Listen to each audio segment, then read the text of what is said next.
Hey guys and gals on YouTube, how y'all doing? Dave Boyd here, and having some problems with the tripod, and really can't show this by picking it up, so I thought I'd do it this way. Set 1793 from LEGO Systems. This is from 1995. It's called Space Station Xenon.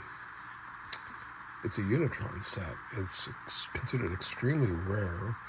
I found it because I was looking at pieces 2409. There was 8 sets LEGO made that this piece was used, different colors, like dark green for the magnetizer and dark yellow, or rather trans yellow, excuse me, for a Blytron set. Anyways, I just had scanned over this set, and then someone sent me an offer. They kept sending me offers till I just couldn't pass it up. And then when I tried to find a copy of this in digital form, I could not. And it said place wanted to, put me on hold, a wish list to find it, to buy it. So it must be an extremely rare set, but I don't know if anyone even really knows about it. Let's look at the vehicles first. That's actually not a vehicle. This rover, I guess, printed, no steering wheel, a lot of trans use, but the fenders, the whole body of it, made with these trans blue, I think it's just amazing. Interesting, really an interesting design. The 6118 use of the wheels, that part number 6118.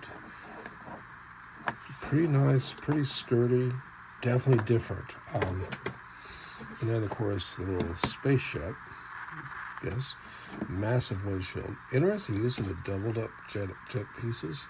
I almost thought they could put that third one, that was on Luke's land speeder later down here, because it came out of Classic Space. It would have been available, and it was available in black at that time. But the windshield opens up. So I'm going to with one hand. But we have a nice printed control panel. Let's get a zoom in on that if we can. There we are. Really a pretty neat little ship. I really like this double-stacked engines, and if I was doing a custom one, I might put the third one and make it, or rather the fifth one. And I probably would put something up here just because those exposed studs kind of bug me a little bit. But let's keep it like LEGO intended. And speaking about that, we're getting to the meat of the conversation.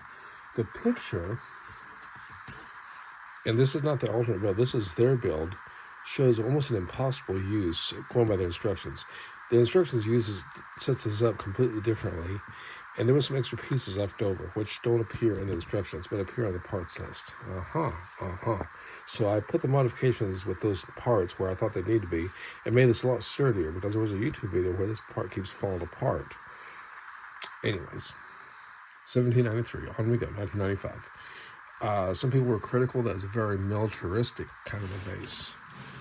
I don't know about that, but let's go in from here. This is where we're going to look at the goodies. Printed element on top of his helmet. This is the Unitron Chief.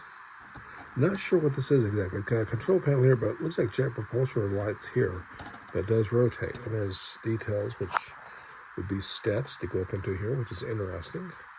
A lot of trans use, lots of trans use here. This is an interesting piece here. This rotates, but not this way, only outward. And it has this little skinny arms, little fork utensils, which are quite fragile. Now, what caught my attention about this set was this, and I'm only call it a gun emplacement. I don't know what else to call it. Obviously, it looks extremely weaponized here.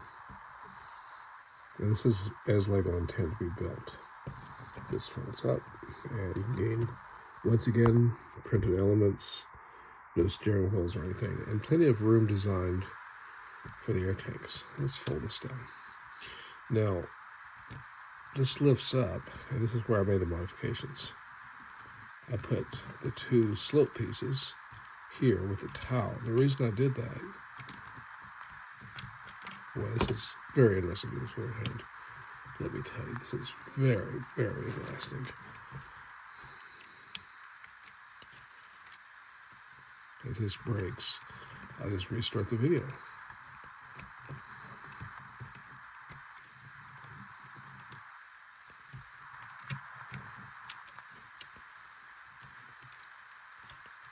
My goodness, I was able to do it. Okay, this rests on the little angles there. raising this upwards, straight up.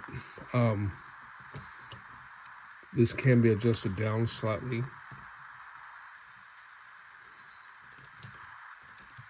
And you can have some adjustments. There we are. That's where I think I want it right there. And on the Lego picture, well, as you can see, it's set up differently. This is actually joined here.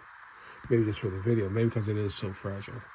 But this is I mean, this I thought was, I originally thought this was like a launching unit, you know, for this thing, but no, it's not. I believe this is a gun emplacement.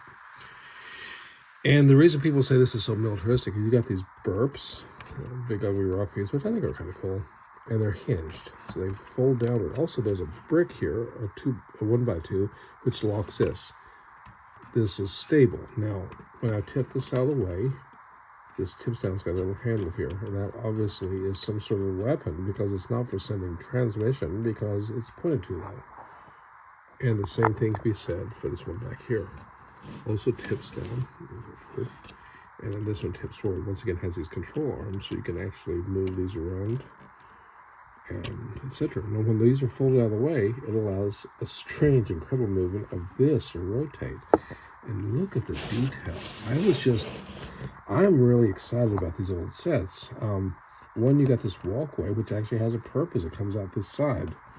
It's not just there. It's an intentional build. And the color blocking is intentional. But this is all tiled over, and this thing will fully rotate, which would then allow this, I guess, to transmit or whatever. Maybe calling for reinforcements, whatever.